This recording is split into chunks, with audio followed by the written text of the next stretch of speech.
So we have here now the Salt Pro, and we're going to show you how to rig it. So first thing, of course, is to insert the mast, and I think anybody who goes wave sailing knows how to put a mast into a sail. So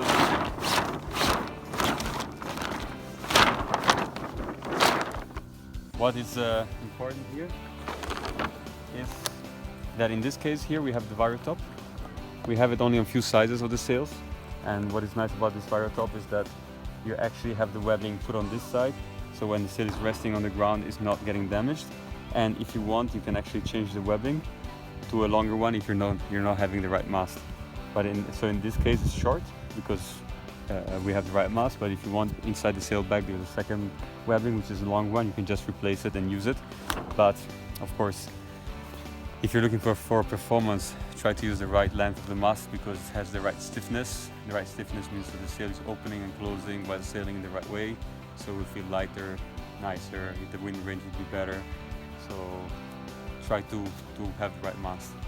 Now, the second thing to do is to set the extension. If you look at the base of the sail, you will see that there is written the extension, which is 6. So I'm going to place it in this case at 6.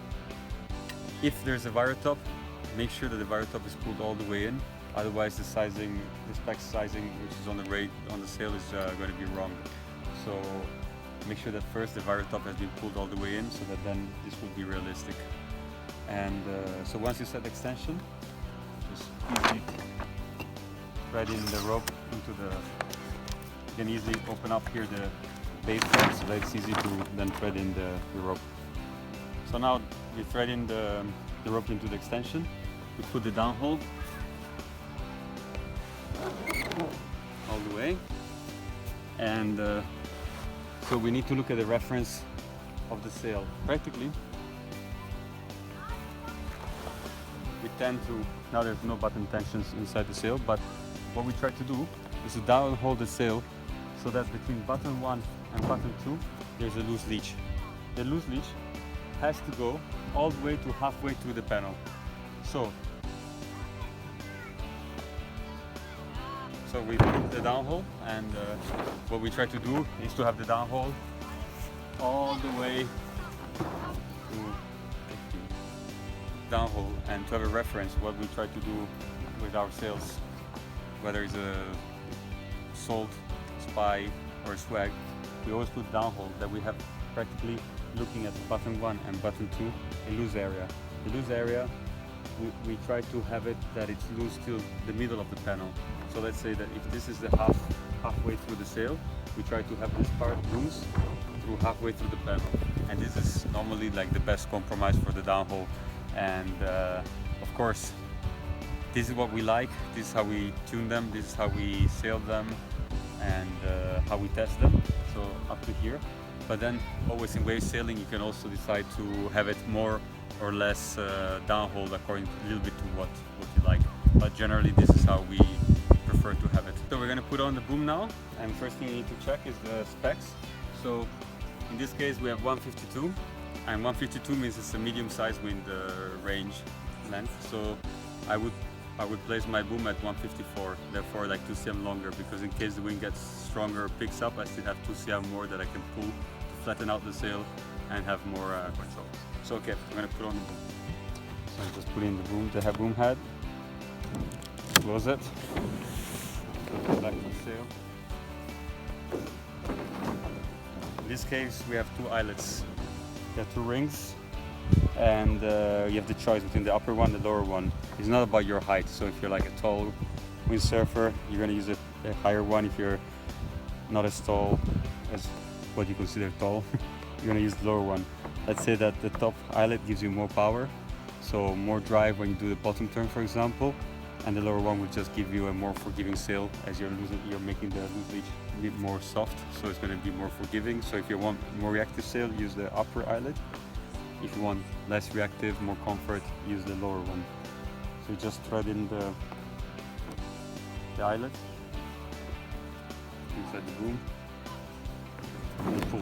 So as you see, there's still 2 cm, so that when the wind will get stronger and you feel lower power, you just jump in the water quick and just pull the extra 2 cm, so that when it gets stronger you have less power on the back end and you enjoy more the sailing. Using the right components, the Point-7 mast, the Point-7 extension, Point-7 boom, everything is fitting and plug and play. It's pretty straightforward, the rigging. You will have like just the extra space here for putting when it gets more windy. If you feel like you want the sail a bit more reactive and like lighter for just cruising and let's say less for wave sailing, you can actually pull all the way down. You still have like CM. That CM will make you have the sail just a bit more lighter. So this is like, you can adjust it more or less according to what you want to do with the sail. So here we have the carbon wave boom on the sail. You can also use the aluminium boom. It's up to you, up to your budget, what you want to use. Of course, the carbon boom will be more direct, but an aluminium boom will be a little bit softer, so a bit more forgiving, maybe in stronger winds. And so it's up to you what you prefer to use. Both are good. You're using a small sail, so it's not that the performance is going to change by a lot, but of course the carbon one is also lighter. So for a lighter rig, more reactive, the carbon boom will work a bit better. So for the buttons, what I like to do is to release always the buttons fully, because then I'm going to be the one who decides how much tension to have in my buttons, because you never know how the buttons are placed in the factory. So I'm going to reset them all. I'm just going to take out all the tension from all the buttons and do it this way.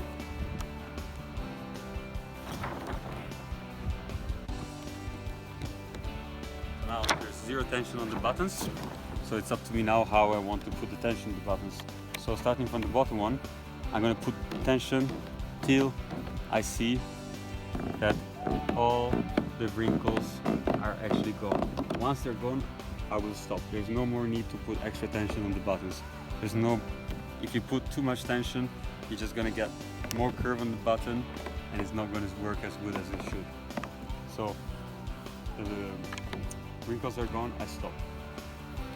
And this is like what you have to do for all the buttons below the boom. In the wave sails, of course, there's only one button, so that's all you have to do. Then let's jump directly to the top button. And it doesn't matter if it's a swag 3 button wave sail, a spy 5 button wave sail, or if it's a salt. I like to have, again, a good tension to release all the wrinkles on the top. And once I did that, I actually put another extra round of tension on the button, because I like to have a little bit of profile on the top, because then I'm sure that the wind will not go out from the top of the sail, creating turbulence. So I try to just remove the wrinkles and give an extra turn of key, just to have a little bit more power on the top, to make sure that there's a close of the gap on the sail on the top and that the wind doesn't go out. Therefore you will have a little more power also from the top of the sail, which is not bad to have while you're wave sailing. Then we go to the central ones. In this case, this is a Salt 4 button wave sail. So you have 2 buttons in the middle. If you take the spy, you will have 3 buttons in the middle over the boom. If you take this wag, these 3 buttons, you will have only 1 button. So the central buttons, I just put a little bit of tension. Just as soon as I feel that there's tension, I stop. There are no wrinkles, there's very little tension, so the exit is very straight. The sail will feel therefore more neutral when you wave sail, especially in the cutbacks. It will give a chance to the sail to open and release the pressure, so it will feel light in the hands. It will not be like open up. And I do the same, of course, for this other central button. Just a little bit of tension, that's it. Just to pick out the small wrinkles, but nothing more than that. Very important.